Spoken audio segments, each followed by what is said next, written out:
Hello everyone, I'm Jiaguo. I participated in the web development internship at the Shakespeare Global Centre New Zealand along with 4 others. In this presentation, I will talk about the introduction part, project management, my learning and contribution, testing, reflections, and conclusion. This is the introduction part. And first, I will introduce SGCNZ. Shakespeare Global Centre New Zealand is an organization which focused on mentoring and enhancing life skills through Shakespeare. It interacts and collaborates with Shakespeare's Global in London. Every year, SGCNZ holds various events, including festivals, competition in customer design and poster, and so on. SGCNZ helps young people in New Zealand improve their leadership, self-preservation, self-confidence, teamwork, team management, and performance evaluation. This is the website of SGCNZ.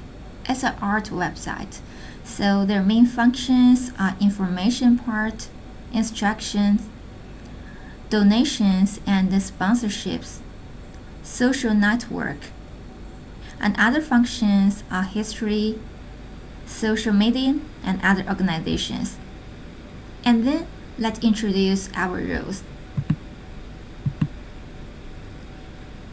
In our teams, Dor and Janai at SGCNZ are our main clients and also administrators. We in SGCNZ are webmasters, and our teams inter-teams. And then I will talk about the client requirement. In the web development project, we adopted Agile methodology. User stories are a fundamental element of Agile, serving as a basis for planning and implementing features. As mentioned earlier in the role allocation, our main points of contact are Dor and Janai, both of whom are non-tech clients and administrators. In our first in-person meeting with them, we understood the requirements of the project, which are the user stories. For example, as a website administrator, I want the WordPress admin interface to be easier to use so that I can manage website content more efficiently. And as a website visitor, I want to visit archives of part events so that I can learn about the site's history and activities. We have summarized a total of 9 user stories. And after collecting the user story, we separate it to our requirement of non-tech requirements and technology requirements. Then let's have a talk about the technology stack. We are mainly involved in HTML and CSS as well as PHP. Since WordPress themes have their own PHP development specifications, we need to understand the code for theme development. And we also use Jira and Git for our development management. And then let's have a view of our planning. Since we have 10 weeks to complete this project, including the first week to set learning goals and make internal contact with our client, and the 10th week to wrap up and prepare for the presentation, we divided the middle 8 weeks into 4 sprints and arranged the tasks into each sprint. This slide shows how the tasks are assigned for each sprint. Next part, I will talk about the project management. This is my understanding and usage experience of Agile. For this web development internship project, we adopted the Agile iterative development model. Why did we choose Agile? The Agile iterative development model allows the team to evaluate and adapt to new client requirements at the end of each iteration. Agile uses short sprints. Ours are 2 weeks long, which enable frequent delivery of features and improvements. This way, client can see the result of each stage and provide new ideas for modification. It also facilitates better team collaboration and agile responses. In our agile development, we use the Kanban management method in the Jira tool. It optimizes workflows and increases efficiency by visualizing tasks and limiting work in process. The Kanban board includes multiple columns such as to do, in process, and done. And the tasks move between these columns in the form of card. What you are seeing on the slide is our Kanban board from Sprint 2. And we also use Google Docs to record stand-up meetings, client meetings, and learning resources. This method and tools helps us to manage the team efficiently and collaborate effectively. I'm also responsible for preparing many of the meeting summaries and sharing learning resources here. And next part, I will talk about the learning and my contribution. Since the internship involves modifying an existing website rather than creating one, I have to learn WordPress. This is the WordPress dashboard. We can modify all the things from the dashboard. And we can see the appearance and the themes, customize menus, and theme file editor. And in this part, we can have a view of CSS part and also PHP code here. Based on my learning and the overall workflow division, each sprint we went through a process of collaborative learning, research, and the division of tasks. The right text highlights the web development work I completed over these 4 sprints. I will mainly cover the following part. First, modifying the header navigation menu. As we see on the slide, the original navigation menu of the header part have some problems. For example, they have 2 navigation bars. Some contents are duplicated, and the inconsistent button shape and the font size here. And the users find it difficult to locate the button to return to the home page. As for this problem, we designed the train diagram and UI diagram based on our initial research and client feedback. Initially, I thought working with WordPress would be straightforward, but I soon realized that different themes operate differently.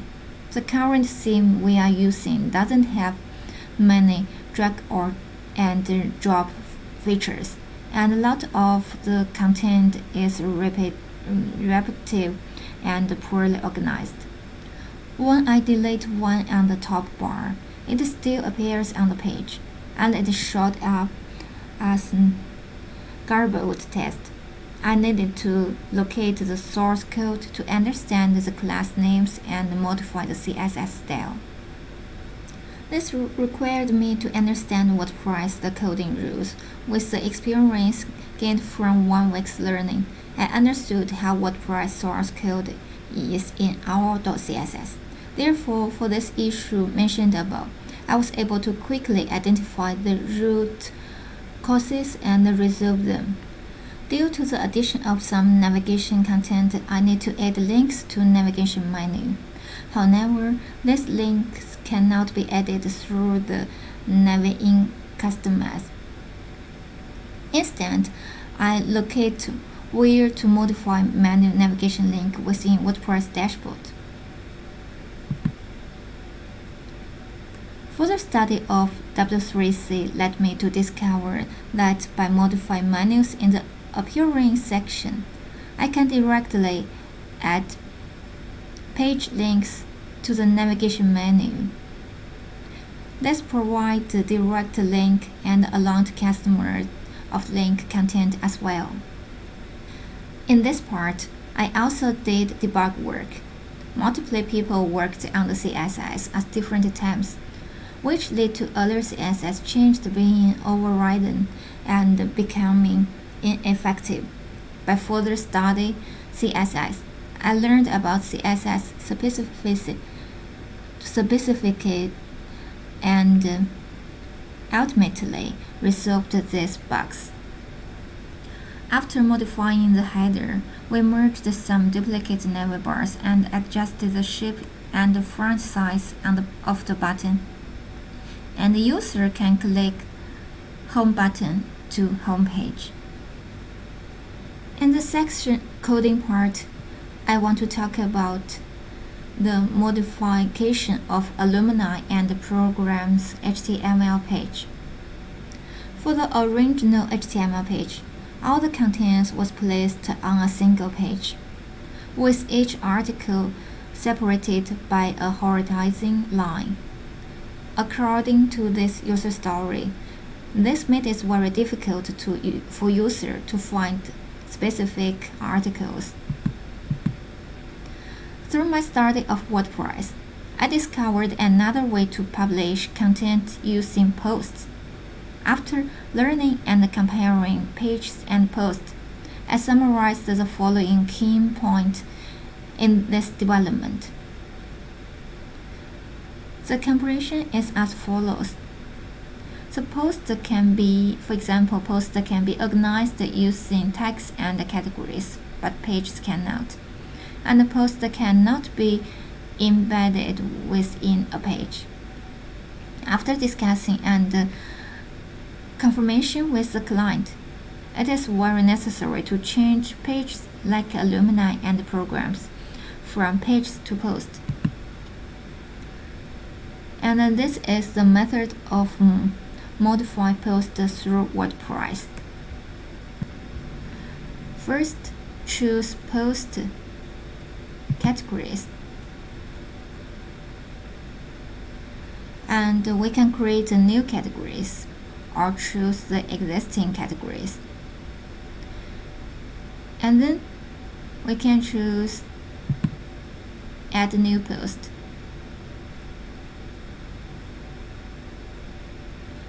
and then publish it. It seems easy to use post. However, it is accomplished only through the modular interface, not entirely.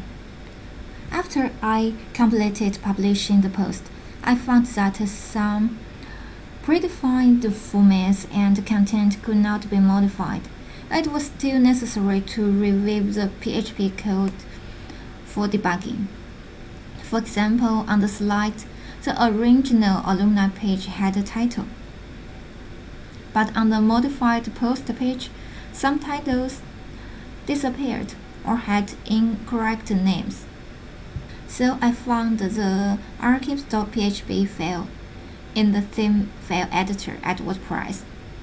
By carefully reading through the code, I discovered a section of code related to the post page theme. Originally, there were a condition statement in the code. When I commented out the condition statement, the title content started displaying. This is the final result of modifying some page into post.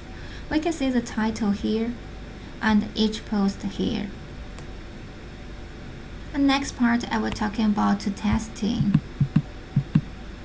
For this part, we have two kinds of testing are used in this development: UI testing and performance testing. UI testing examines whether the website's interface elements adhere to design specification and respond correctly to user actions. This website testing phase includes visual regression testing, and interaction testing. And for visual regression testing, I compared screenshots before and after the page changes to ensure there were no unintended visual allegations. There were elaborated upon during the coding development phase just now. And interaction testing, each sprint I test interaction elements such as buttons, links, and forms to ensure the function correctly, and I conduct debugging work as needed. I also use performance testing. I conducted testing across different browsers and use Lighthouse, which is an online testing tool, to assess the website performance. This test showed that the original website had a score of 71, with some duplicate CSS element present on the web page. However, the developer SGCNZ have not yet completed the final published, so I'm unable to perform the performance testing on the modified website. And this is also a task that can be further improved and completed in the future. And the last part, I will talk about the reflections and the conclusion. Reviewing on the 3 learning goals as set at the beginning of my internship, let's review each one to see how they were implemented and achieved. As for the achievement of the first goal, I use Jira and Google Docs as project management tool, significantly enhance the team collaboration efficiently. And I also represent team members in communication with clients. It has sparked and developed my management potential. In summary, I apply advanced project management techniques to complex engineering projects and consistently recognized as a leader within engineering team. And for the second course, I evaluate and formulate contingency plans for uncontrollable factors. For example, when clients frequently hold festivals and are too occupied to attend to us, we scheduled learning during downtime. When technical staff delay publishing, we adjust the text priorities to ensure completion. In summer, I effectively adapt a plan to uncertain factors of sudden changes, ultimately successful completing web development, leaving the client highly satisfied with our technical expertise and communication. As for the last goals, I have just explained in the code section earlier. In addition to that, I also contribute personally to make the mobile friendly and the instruction part, addressing difficulties related to user multi-platform usage and administrative management. During this internship project, I took multiple roles, including the developer, project manager, and communicator. This experience has given me a deeper understanding of teamwork and the division of labor. I learned new technology stacks and became more familiar with front-end development. Continuous learning is my motto. I learn from materials, online resources, mentors, and peers, both during the internship and in my future career. This concludes my presentation. Thank you for listening.